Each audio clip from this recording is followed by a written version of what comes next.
Welcome, thank you for joining us. In today's episode, we are going to show you how to change the oil in your car in very great detail, how to troubleshoot electrical problems based on a cigarette lighter or power output, and finally an easy way that you can fix your AC for under $10 without having to visit the mechanic. Additionally, we're going to give you an update in our progress styling, our DIY bathroom renovation, and where we are in that process.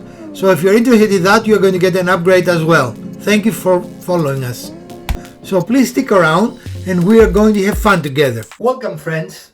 Last week we saw you our progress with the tiling of our shower surround, and as you can see, we're almost halfway there, wouldn't you say? Yeah, we are at chest height for me, but I'm short.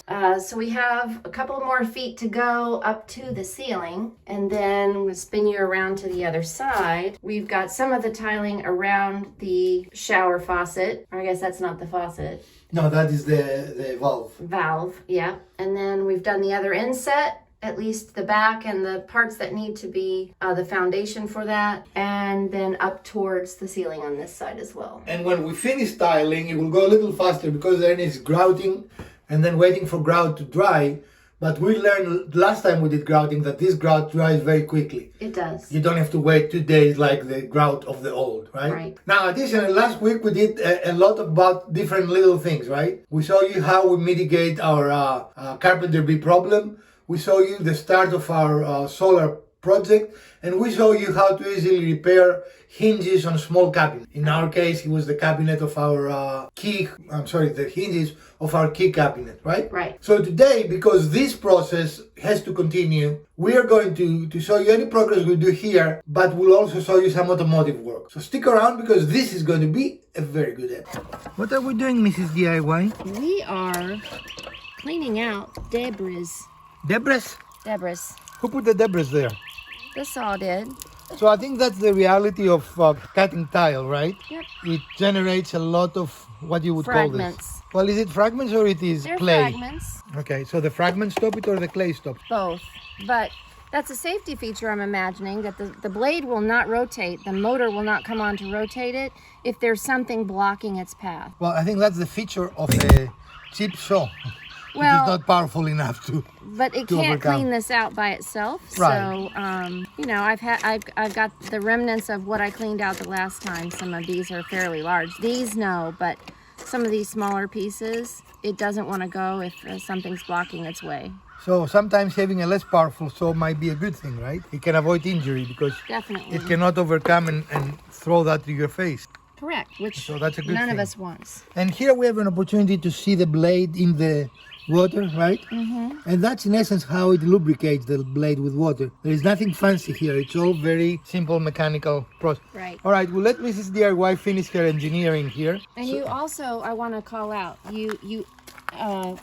in the midst of your tiling, you always want to refresh the water, and you never want to leave the blade sitting in the water over a period of time because it will rust. Right. And so empty it out, clean your apparatus completely every time you're finished with it. And these are tips and tricks of using a saw for a tile from who has become now an expert in this saw. She has taken it apart several times and she has used it for many linear feet of tile. Definitely you know more about that saw than I do. You are the expert in the team. So here at the great land of our homestead, this is the parking spot of the BMW, but it's also our garage space for repairs, oil changes, and all kinds of shenanigans, right? Probably we have to bring yours will be here to check the lights. At some point, presumably. Yeah. So today, one of the things that we'll do while tiling is happening, because watching an hour of tiling is as exciting as watching grass grow or golf play, one of those things. So the first business is we're going to move this out of this way. We're going to put our ramps down and we're going to show you all this process. We have a process. We're going to show you this process and We're then putting ramps down for what? so we can put the car up. Okay, but for what? For changing the oil. You just keep alluding to things, so I'm just Don't make me. I'm just trying to help our viewers here. Don't 'cause make me they're like, resort to violence. You're just playing musical cars with, All right, with so the fleet stick of cars around. we We're have. going to do a little bit of car musical chairs and we'll be right back. So We had a little bit of excitement here, right? Chinese fire drill. We had to figure out why we didn't have power. We figured it out, we restored power, and we are back on track. And this is, if for those of you that have been with the channel for a long time, you know this is our automotive set / other stuff. Catch all. So here we're going to open it. Are you ready? Come on, that's exciting. Ta-da! And that's why it's called the catch. But if you come around here, you're going to see a very well organized. Maybe you can put the card up here for showing how we built these shelves. Yeah, that was a fun project. Yeah. So we built these shelves to make much better use of the space, have some organization, and also it used a lot of scrap that we had, which was really nice. So that was a really fun project. Maybe he'll remember to link it here. There's no remembering. I do it. You do it? I do it. Okay. And so now we are trying to bring things out. And here, how not to keep your tools. Right, in a bucket outside of the shed. This is our collection of Oil filter wrenches. Mm-hmm. And luckily it's not filled with water, but you shouldn't do that. I need to put it in a nice, ideally protected from moisture and stuff box and stuff. So it has a lid which kept ground. It wasn't like that last time I saw it, but it is today. It is broken, probably squirrels or something. And this is a very cheap. I'm stopped buying them. I used to buy a lot of the cheap dollar store, but they're very flimsy, So I stopped buying them. And they don't lock. And now we've got locking Right. styles that are obtained. So that'll be the next thing, So right? yeah, so for the next step for us is we have to put the camera down and get things out because our ramps actually are here. So we'll take a bunch of things out. And this is for a future. Oh, you stopped it here. No, I haven't. Okay, this is for a future project. I was going to put it down here on the ground and see how successful we could be with... With what? People seeing our feet? Yeah, why not? This is not that kind of channel. I'm going to see what we can do. People should see exactly what you're doing. No, that's kind of hilarious, to be honest. Trying to prop up the camera, people. We actually have... We have a tripod because we, but where is it? And it won't be on the ground. And this is laid down to be comfy kind of thing. I don't know what you guys can see, but this is what that is. And now This is an experiment. Take the bicicleto out. This is the bicicleto. Take the bicicleto. Greek, you You say have to lift it. bicicleto. I know. Do you No. think I don't know how to use a bicycle? Yes. Dude, you want help with your oil change. You better start talking nice. I don't know who the dude person is. Dude. So again to my question. In French, lads, so in... No. Yes, you do. Right. Greek, it is podilato. Pedal? Because podi means foot. Foot? Foot. Yeah. So it's a foot Pedal? foot thingy. Anyway, we have these ramps that are very interesting actually. Going to come close. Just got it all balanced, man. Okay. I don't know what we have recorded there, but I don't either. what? I don't either, but we're gonna find If you out. come around here, these ramps actually have built-in hydraulic Lifts? jacks. Mm-hmm. So you can lift it up. And the beautiful music behind us is Mrs. DIY cutting tile. I think they're familiar with that sound by now. Okay. Okay. So the next step is to drive the car up these ramps.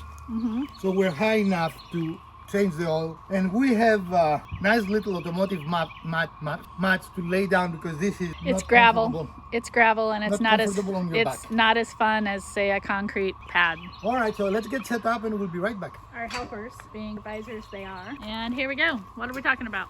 So the CC is kind of low, even for those that are supposed to be low, designed for low cars, and it will scrape. And it is not really big deal, but just putting these pieces of wood down allows the car to enter the ramps at the right height without scraping, right? So the next step is to bring the car here and align the ramp so we are at the correct. So the wheels will distance. actually go up on the ramps and not Right. fall off and cause chaos. So step 2.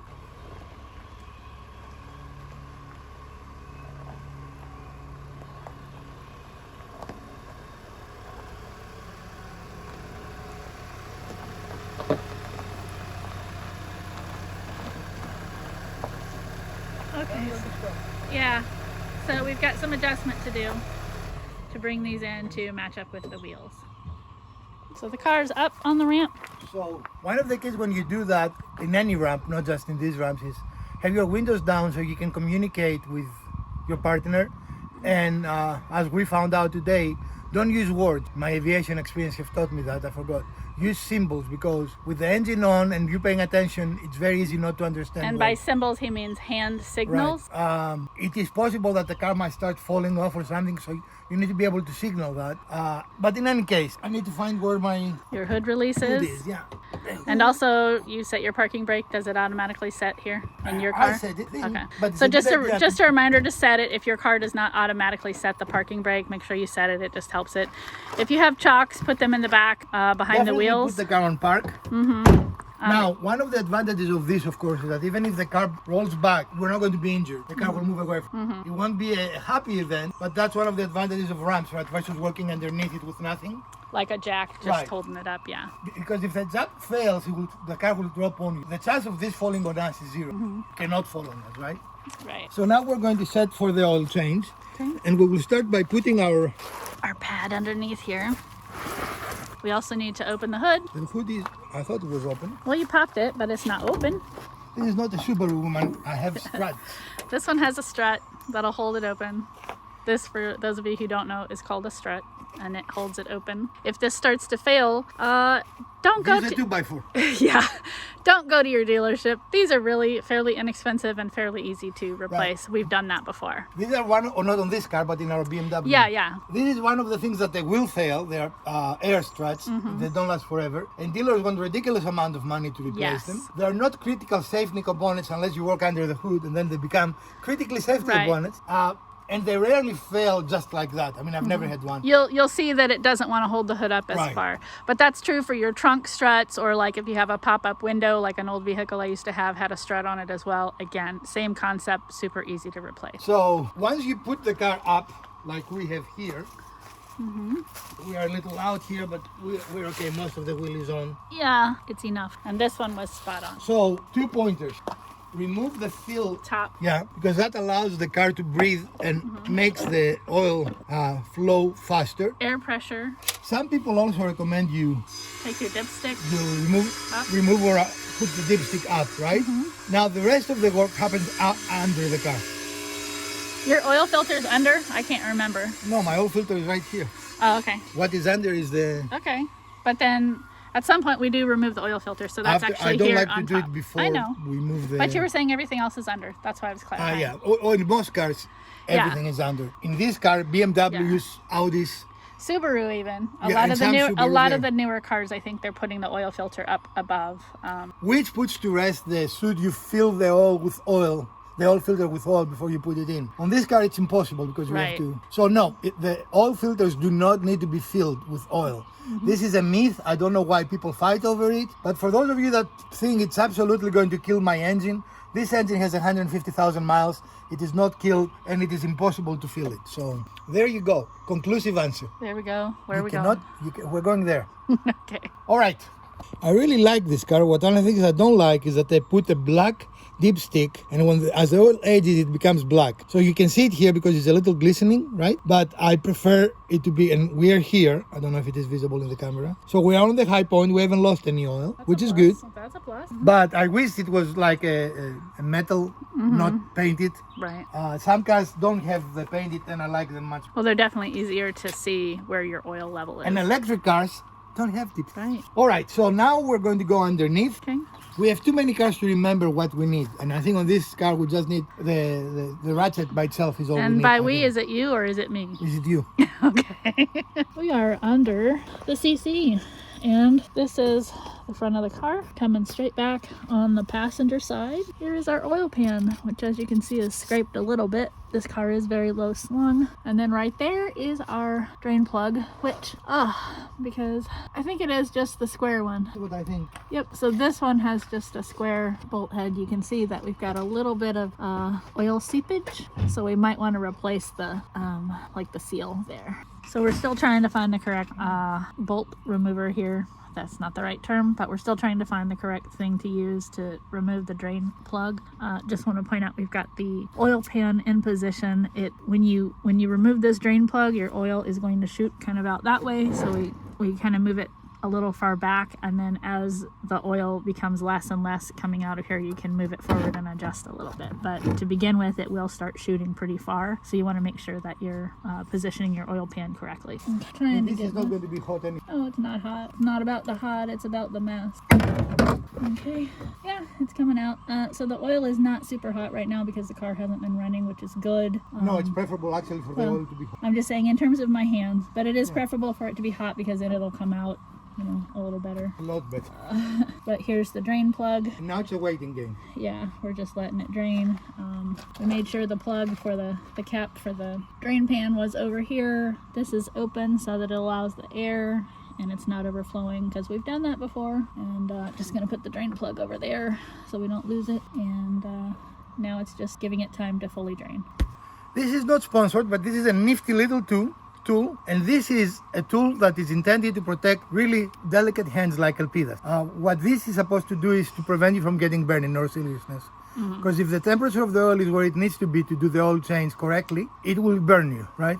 So this device is specifically made to capture this nut. And that is the drain plug. So you have to untighten it first. What you say? You have to break the seal. Loosen it. But then, as you can see, now you can remove it.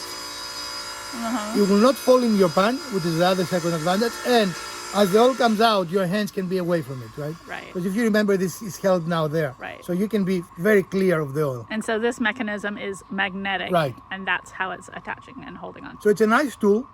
Elpida didn't want to use it today because... Well, it wasn't super hot. But I wanted to show it to you. And if you look very close, it looks like our little washer has seen better days. So we're going to replace it with a new and improved one. I don't know how improved it is, but it will be new. It will be new. All right. If you want to test your patience, try to remove that little nut from your bolt. The bolt is in good shape. There is no washer. reason. The washer is what we try to remove. Because our bolt is in good shape, there is no reason to remove it. The threads are fine, everything is fine, right? But actually, I've never had a problem removing them before because we've replaced them on several vehicles. I think what has happened, this is too flat and it has changed its diameter, you know what I mean? Something, but it's just not wanting to come off very easy.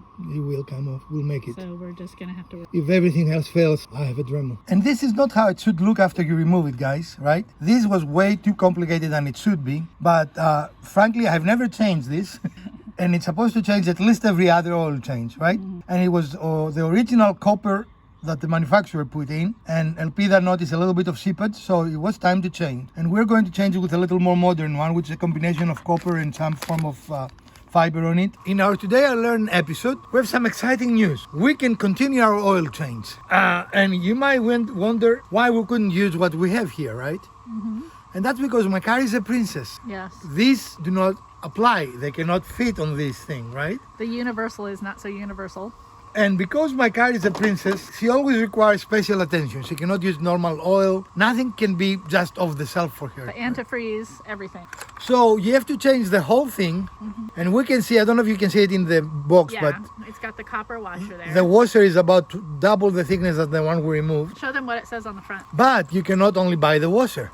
Because Volkswagen, Audi, and Bentley, they're the same company, right? We had to buy the whole assembly because the washer is actually captive, which explains why we couldn't remove it. Well, we did remove it, but it explained why it was so hard.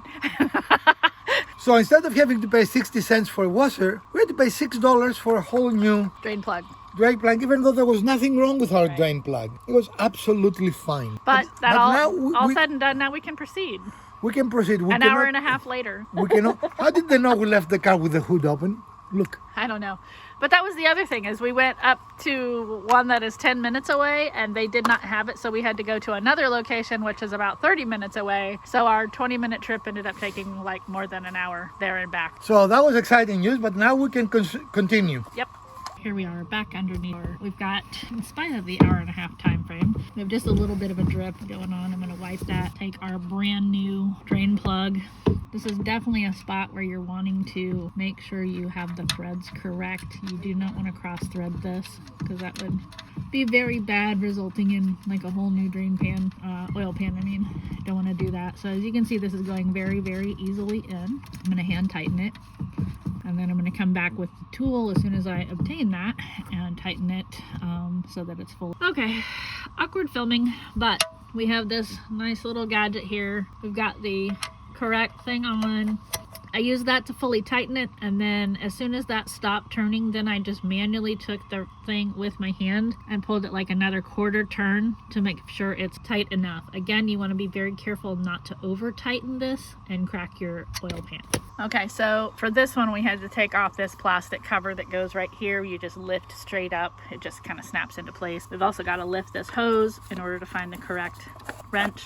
The other was too little, this is too big. Yeah, as I recall, we have a little bit of a trouble and we have to maybe use one of the adjustable ones. Over the years, we've had so many different vehicles and wrench size, oil filter sizes we've had to obtain just about every type of oil wrench. That's too big.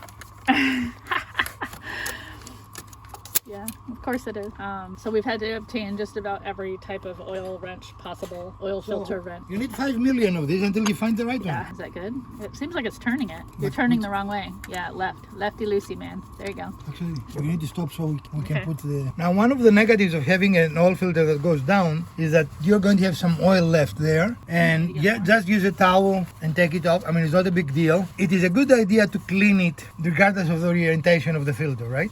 And these are just regular blue shop towels. We love these towels. I don't know why, but we use them for everything, and we always buy them. They are much better than the white towels, but again, well, they I don't know why. They don't have the fuzzies. They're fuzzyless? Yeah. All right, so clean it as well as you can. Is not critical, really.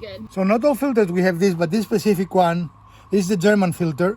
And for my German cars, I prefer German filters. Machle is, I'm not pronouncing it correctly, I'm sure, but they make OEM, VW, and BMW parts, and Audi and Bentley, right? Well, and again, your princess car probably wouldn't take anything but a German filter. Well, I've been using original Audi VW ones.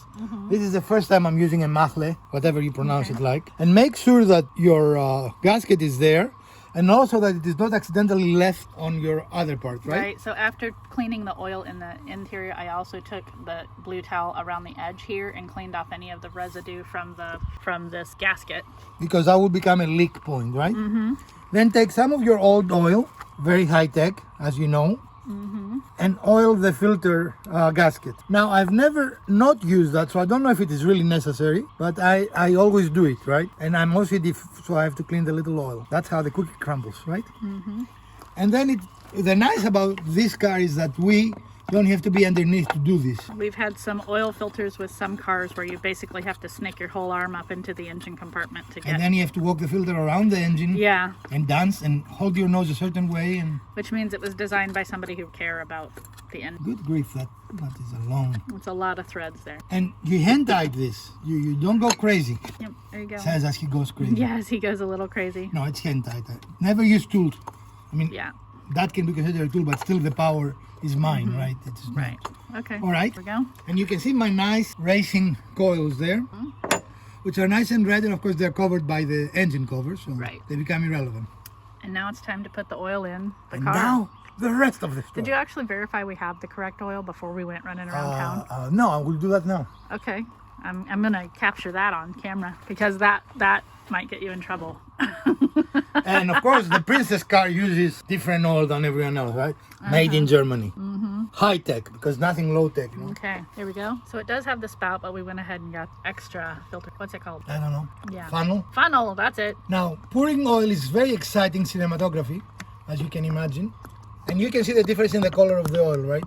What came out of the car was black. You might want to lift it a little bit. I think we are constricting it. I am, but it also has a filter inside this funnel. It has a filter inside this funnel, so it's going to go a little slower. And that is a good thing, by the way. Yes, it slowed the rate, but it is a good thing, right?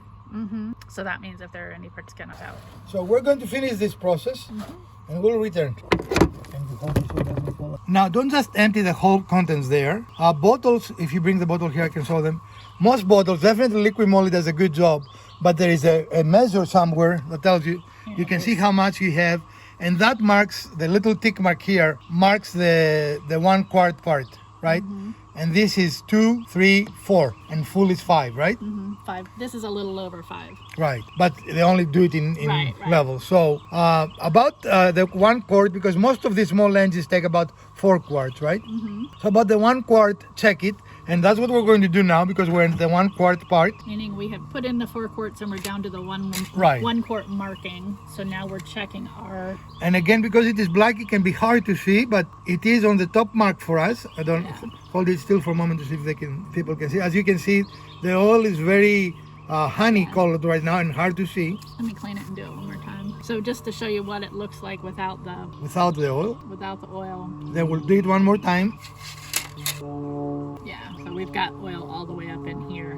And then we're going to keep, of course, don't throw away your oil, because it's not uncommon after you drive the car for a day or so that it will soil a little less, right?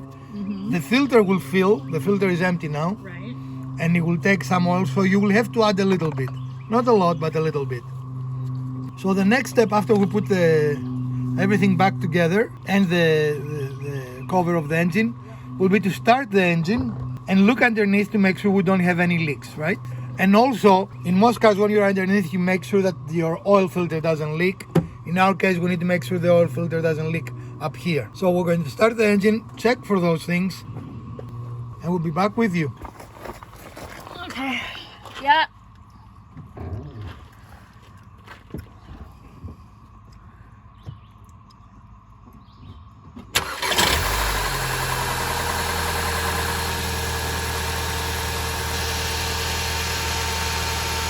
Right now we're checking to see if there's any leaks from the drain plug.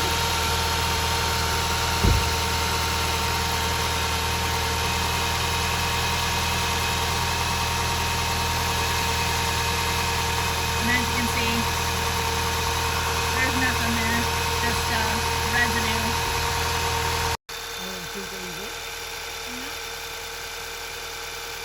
That's looking good, alright. So now we have to take the tools away and take it down from the...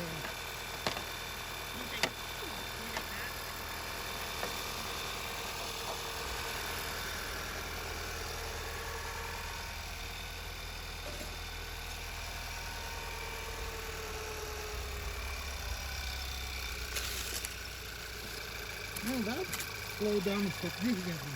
Yeah, she's happy now. Little princess car. Can I close the hood?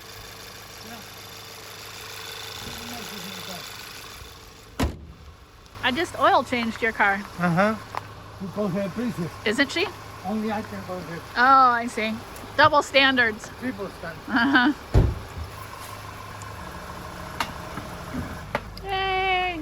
We're not sponsored by Liquid Moly, but this is the oil I have used in my German cars forever. Definitely the VW has not received any other oil but this. And this is important because the VW is a direct injection engine, and cheap oils will actually gum the valves up. And with 150,000 miles, we do not have any valve problems yet, knock on plastic.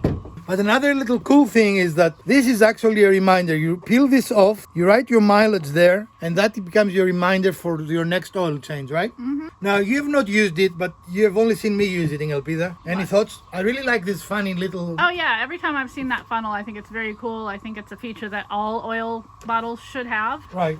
Focus it's your very attention nice on for your drain oiling- plug, pouring as there things should in. be absolutely no oil Actually, dripping this there, Oh, bottle, which is not even a Supertex, drop. Mm-hmm. Mm-hmm. It's a Walmart brand, And it has is a little good better idea to marking, actually but clean it. any oil Use you one buy of your will blue have the marks. towels We'll to have clean some it, and then use it again to see if there is any oil So don't marks. dump all the whole As thing long as in. you are satisfied that That's there the is point, no right? You will overfill the leaks car, at and that all, will not be- then you can move to the next step. Right. If your oil filter is under the I'm car, very surprised this they is the have, time you're going to check Supertex for and leaks from the high-end oil filter as well. but really depends These on are the the car. most two On, common places for my oil Forerunner, leaks. I will use Your Supertex all fill day plug long, right? and also On the your oil Impreza, filter. the Supra, Not I will fill use plug, but Supertex drain all day plug. long. But My when you have a apologies for higher that. performance engine and an Our engine oil that filter is on the supercharged, top, Direct not injection. under the Direct engine as it injection, in you many won't cars, spend the extra but money. most This is performance cars these days expensive have the oil. oil filters on top. This is So not we the need to check for $70 leaks at on Walmart oil. top, This is not a $42 below the car oil. as But in my it is estimation, common for many right? cars. Oh yeah. So we're going to check for Ultimately, oil leaks on the your top car, of the car. it's your money, We did it's not your find choice. any, But I think but it's we worth took this spending a little opportunity to more clean some quality oil debris. than We having live in the this forest, so ordinary a lot of engine, leaves bulk and job, debris which can be a very, find very their way expensive under the behind hood. this car. And Now, it's a good couple of idea other whenever you have a things. Going chance back to the to oil, clean them and up, back to to allow the- the engine to breathe correctly and not attract see how any much little thinner that is. creatures Look at that that. are looking This for is food. the So with washer. everything So else it's done, fine. we're ready to Now, back two the car things that I out want of to the say. ramps and be It's not done. just about saving money, right? Clearly doing the oil change ourselves, saving money. But you take it anywhere, including the dealer, they will use mass oil. They have big barrels of oil, and it is, what do you call it? Not mass, bulk oil. Bulk. Uh-huh. It will never be the quality of this. And anyone that has an oil change will not put this oil. Now, if you have a small mechanic, like my small mechanic, if I need her to change the oil, I can take her that and she will put whatever I ask. But that is a one-woman shop, right? It is not a huge shop. Large shops do not want to do that. Right. So for me, even that makes it a good proposition in changing my own oil, right?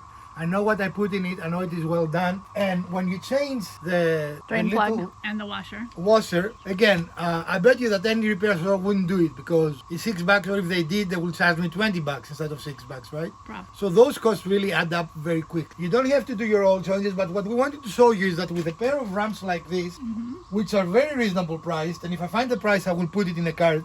So you know, we purchased it from Amazon. Or you can link it in the store since you have an Amazon thing. Right, I can link it in the store. I forget about that because we're not in the business of selling. Right. But if you choose to purchase them, again, we would get a small commission, but it doesn't charge you. And I think it's funny because I bought them primarily because they have the lifts built in, and I don't think we've ever used them. We never have. So sometimes what you buy something for is not something you actually end up using. But right? another thing that you wanted was that you wanted metal ramps because we had previously purchased some heavy-duty plastic ones that had started to crack. And so... Right, and I didn't want the metal Right. ramps that don't have any support because I was afraid they're going to, with time, start. So these, Bowing, and these you are know, very will well. not go bad. I mean, it's like, Right. they're very stout, very well done. And now we might attack another car project for you. I don't know. I don't know about that. And now we're going to attack another I don't car know about that. for you. But you can close the door. So where are we going? We're not going anywhere. Then what are we doing? That's the fun part. We're going to talk with our subscribers and viewers about a very common problem that mechanics like to charge a lot of money to fix. Okay.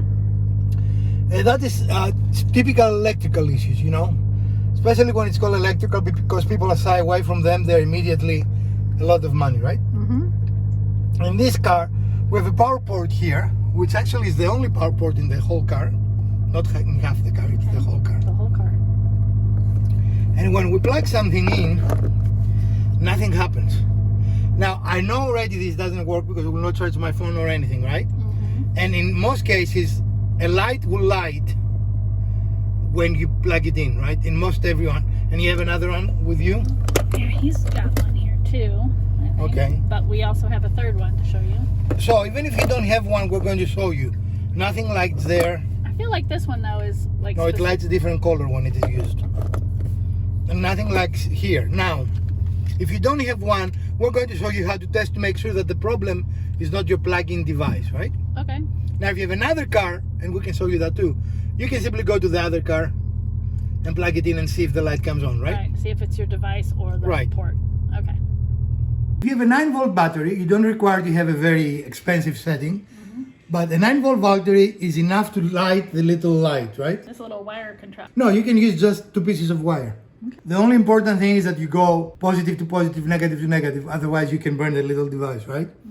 But as you can see, we have, I hope you can see because I cannot see it, we do have there a light, right? I stopped. What? There we go. There. Now we can see it. And let's see if it lights the other one. Okay. Now this is very useful if you do any automotive troubleshooting, by the way. But again, it's not necessary. It's not something you have to go out and buy. But if you want to buy, those are very inexpensive. You can buy them on Amazon for under $4. There's our blue light. So even if it is exotic, a 9-volt battery has enough to power it, right? Again, this is a standard 9-volt battery, nothing exciting. If you have a 12-volt battery, that is exactly the voltage that the car produces. So that's, I would say, I don't want to say even better, but it is But it'll work. right. Now the next step, the most common reason why this will happen would be a blown fuse. Fusing. And most people will immediately go to the fuse box that's under the hood. But don't do that. Virtually every car has a secondary fuse box, which is for the accessories inside the car. And more often it's those fuses that blown because they are a smaller amperage. And you don't want the fuse that controls many things to blow. And where do they like to hide them? They're usually somewhere in the front of the car, under the steering wheel.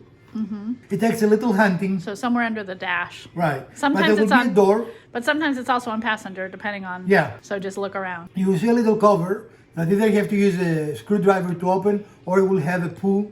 In the Subaru case, they have a very nice pull that you can pull. And the next step, it's a little, it will help if you have a tool, and that would be a multimeter. Again, I recommend you buy one. You can buy one in Walmart for $5, and you can go and check the fuses. So that's what we're going to do next. And if we're lucky, they might actually have it labeled some recognizable way. They have it labeled, but it's not always, That's what I mean. because remember our famous fuse Yeah. backup? Maybe you should put that card right here. That has so many views. People love that. It So solves put a it lot there. of people's problems, right?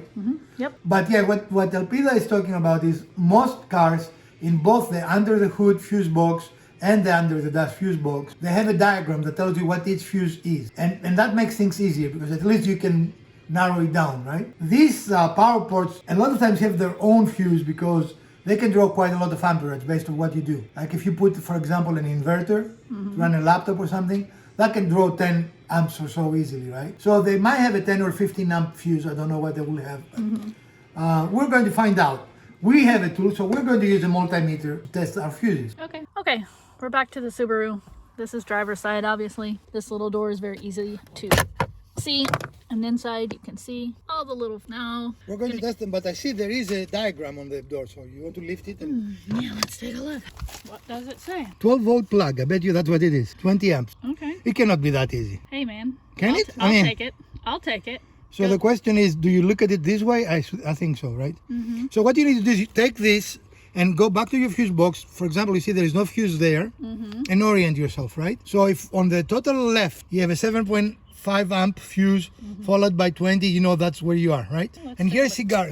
Okay, now this is getting confusing because cigar is a 10 amp fuse. So what is the 12-volt plug? So if they had a cigarette light. Right, but why two fuses? Because to me they're the same thing. Anyway, but they're not. The plot thickness, but they're two fuses. Plot thickness, yes. Yeah. You want something to That'd be nice. see if that's the orientation? I think it is. I think It's the second from top 20 and then the Yep. third of the top at 10. Yep, we have a 7.5 at the top, a 20, and then a 10, and then a 15. Which is completely agrees with our diagram, right? So we're going to check those two, the 20, which is a yellow, I believe, and the 10, which is normally a red. And to the right of the 20, the next one should be 15, and then is it a blank? Correct. Okay, we're oriented. So that's how you want to show it. Can you show it both? So again, you saw the 20 is a blank one. We were able to orient 20 space. So if you're not lucky enough to have a diagram in your car, again, not every car has it, unfortunately, it complicates things a little bit because then you will have to test every fuse, right? In our case, we're going to do the following. We're going to test one known good fuse. In our case, the easiest will be the top left one, the one just above the suspected broken one, right? And I'm going to hold this for Elpida. You can drop that now. Our multimeter is kind of fancy. You don't have to have, anyone will do. And in a continuity mode, it's going to beep. Okay. So tell us when you touch the top fuse. It's a little cramped there, guys. And you can hear the tone, which means that's a good fuse, right? So tell us when you touch the second fuse, which is the suspected bad. Oh, now it's going. I'll try the third. Are you sure you're not touching the two probes? Yeah, I'm sure. Interesting. Yeah. So this leads us to nothing so far. We thought we have it, but we do not. So let us recoup. So we remove the fuse because when you check it in the box, you have to touch those two little points, and sometimes you could by accident touch the probes to each other, right? But outside, and we use just a pair of pliers. There are tools to remove them, we just don't have them. But clearly you see now the fuse decided to commit suicide. Yes. You could see that the fuse is good because we can hear a tone. But you can see it's difficult. Yeah, sorry, this is a little... Actually, it's harder out of the box than it is in the box. Sometimes you also have to hold the fuse. Let me try it the other way because I'm a right-handed person, not left. It might help with my dexterity. There we go. So we have continuity, that's a good fuse. And when you have the fuse out, there is another easy way to say it by looking at it. You can see, we cannot see because but you can see that there is not a blown element. Right. That looking thing is the fuse element, right? So we're going to replace this fuse and we're going to remove the other one that we suspected as bad. So Elpida, I think that the fuses are not blown because we have a bunch of them. And we have every capacity, every amperage, right? Yes. So this is a little disappointed. I thought it would be fast and easy. So our next step is to look at the fuse box under the engine. But we don't have anything else that doesn't work to my knowledge. So that makes me think that's probably not an issue, right? But we'll see. Yeah. So this is not labeled, but I think this is the fuse box. And the reason I think that's the fuse box is because I can see a fairly large bundle of cables going into it. So we're going to unhook it. It's got two buttons. Two buttons.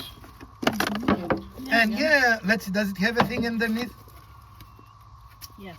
But it is not as easy to read. So we're going to read it off camera to see if we find something that makes sense. Okay. The advantage of this is that it's a little easier to test, right? Right. You're not cramped and you're... And what we did, we had a video in the past where the backup fuse was the fuse that was bad in one of our cars and solved all kinds of problems. So we say, okay, maybe twice, but no. So we're looking and we're trying to find a fuse. And by the way, Elpida, that is a fuse pulling tool. Okay. For people that don't know that, right? There are not many. You want to test all of them or? Well, it said lighting, so I thought maybe. Okay, well, it's not a light. Yeah, but they're doing weird stuff. That's all. All right, no go still, so we will work to try to find it. Since the diagram is not making any sense to us, we are checking all the fuses. It's easier to do those fuses than the ones under the dash, right, Elpida? Yeah. And so we're testing them all. If they all test positive, then the plot thickens. Then I guess we go back under the dash. Or the thick plotters, right, and that makes it more complex to fit. But we're going to try it and see, right? Yeah, so all these smaller ones are... All right, so the next easy step, and I say easy, but Elpida will disagree with you, is to use that to see if we have continuity in actually inside the little barrel thing, you know? Barrel? Yeah. So we checked all the fuses, and all the fuses test good. Yeah. So we're going to go inside and test the barrel, and we'll be back. So we're looking inside our socket here, The one in question. and we're going to try and see if we have either power or continuity. No, that was the machine telling you that it is not liking what you're doing. So we did not get either continuity or voltage. You can hear the engine running because I wanted to see if we get any voltage here, right? Mm-hmm. So not having continuity and voltage here leads me to believe that the problem is somewhere in here. Right. So we're going to try to remove it and fix it on another video, right? Okay. But at least we show you the basic steps on how to troubleshoot some basic electric problems. Yep. Elpida, you have never done that before. Anything you want to tell our viewers? Well, I helped you with the other video, so yeah, I did. I know, but you have not done it yourself. This is the first time Oh you yeah, not for... Yeah, it's pretty easy if you have the right tools, and that's the basis for a lot of DIYs, having the right tools, right? did. And again, you don't need something as fancy as my system. Right, they're much less expensive ones. Right, you can buy one for $5. Right. So after we thought we were done filming, I wanted to tackle another problem we have with our car here, and that was the AC not working, right? Mm-hmm. And there are some basic troubleshooting issues with the AC. You check that it is Fully charged. and you can use one of those bottles that have a dial on them. The problem with AC is that they will not work if they're undercharged, and they will not work if they're overcharged, right? So do not go and buy a bottle of Freon and you push it in. That's a bad idea. You actually can damage your car. So this had stopped working. I wasn't sure why it wasn't working. When I was testing it, it looked like it was charged, right? So the next step, before you go and spend a couple of $1,000s to a mechanic, check your relays. And so we came back to the box, the electrical box, and down in the bottom right-hand corner you can see AC relay. And usually this is a better map than the other. Most cars have that map. Yeah. And if you look at here, this is a relay, and there are two ways to test it. One of them is hard on this car because he has an exhaust leak and you cannot hear anything. The other is to touch it. Just put your finger there. The relay, if it is quiet in the edge compartment, makes an audible click, but you can also feel it, like you're going to feel the relay activated. When we checked the relay, it wasn't. And you see another relay missing there because we broke the first relay. Well, so since the first one didn't work, we took the second one out, see it misput correct position. And we did that because I knew that the one we removed, they did not work. It was broken anyway, right? But we really broke it. Broke it. Technically, that wouldn't stop the relay working, actually. Just the housing is Right, broken. it's just the housing. But we're going to replace it. And the reason we don't want to drive the car now is that the relay that was of equal value, relays are like fuses. Like you see here, those relays are interchangeable with those relays, but this relay is not. But if they are similar, you can interchange them, and that's what we did, right? And interchanging is another method for tests. Right. It's working on it. And you do that on a lot of car things, right? If you want to test what you call coils, you can do that, and etc. And once we change it, the AC blows cold. So we're going out for some shopping, and we are going to go and get another relay, and then this is a drivable car again. Right. And the only reason it's not drivable now is because it's very hot in North Carolina. Because North Carolina and humidity and lack of air conditioning do not work. So before you go out spending money on an air conditioning repair, it can be something as simple as that. And relays are inexpensive, like, I don't know, maybe $10 in the store. Amazon will be cheaper, right? But they're not an expensive part. They're more expensive than fuses. And as you notice, we have a bunch of fusing laying around because they blow and it's nice to have them. I don't have a bunch of relays laying around because They aren't as well, and they aren't as common, right? To break. They're not as frequent. They do break, clearly. They're supposed to be easy to replace, and in my experience... But this car is also some... Yeah, but again, this is an easy AC fix that will cost us maybe $10. Let's say $20. I haven't bought it yet. And Right. if it is more than that, we'll make an amendment and tell you how much it was. How about that? Yeah. But I don't expect it to be like an expensive thing. definitely it will not be $150, which is the minimum labor rate in our area. And this was 5 minutes of testing. Right. So this is bonus. We weren't planning to do that, but you're welcome. We didn't fix what we thought we Happy could fix. Malagueña. No, this is the funny thing, right? I thought we'd be able to fix the power port, and it appears we can't because the damage is not The something port we can itself, easily fix. yeah. But who show you how to troubleshoot it, right? And I thought here, it cannot be as simple as a relay, but let's test it. And I was ready to bring out my gauges to check all the pressures. And lo and behold, we put the relay on, and Elpida says cold air is flowing out. And I could see immediately the clutch came on. This is the compressor. You have to thank Subaru because this is one of the easier compressors to change in your life, right? And with the old relay, this will never come on. The way you test it is you ask a partner to go in the car, turn the AC on, and you're going to see. This should immediately activate, right? This is the clutch. And if you're in the car, you'll hear it. That's what you hear Right, when you turn the AC on. You hear the clutch engage. And if you stop, that doesn't mean anything. That's what it does. It cycles, right? But it has to move. Still, when you start it, it has to engage, right? And for the longest time, this was not engaging no matter what we did. And today, immediately, the moment we change the relay, like that. Excellent. So we're very happy with that development. And now we're going shopping. Yay! So it took much longer than we anticipated to finish the insets. That's what I call them. I don't know what the proper name is. But we're there, and now the rest of it should go reasonably fast.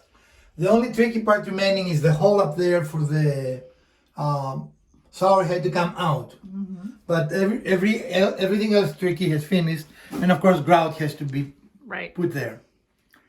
And now we reach the end of our episode. We have given you the tile update and our potpourri episode of tiles and cars. Oh my! Has come to a conclusion. We hope you enjoyed this episode, and if you did, we would appreciate a thumbs up. If you didn't, hit the other button twice. Share, like, subscribe. Let us know, do you want to see more episodes like this? From Professor DIY, Mrs. DIY and Elpida, let's fix something together.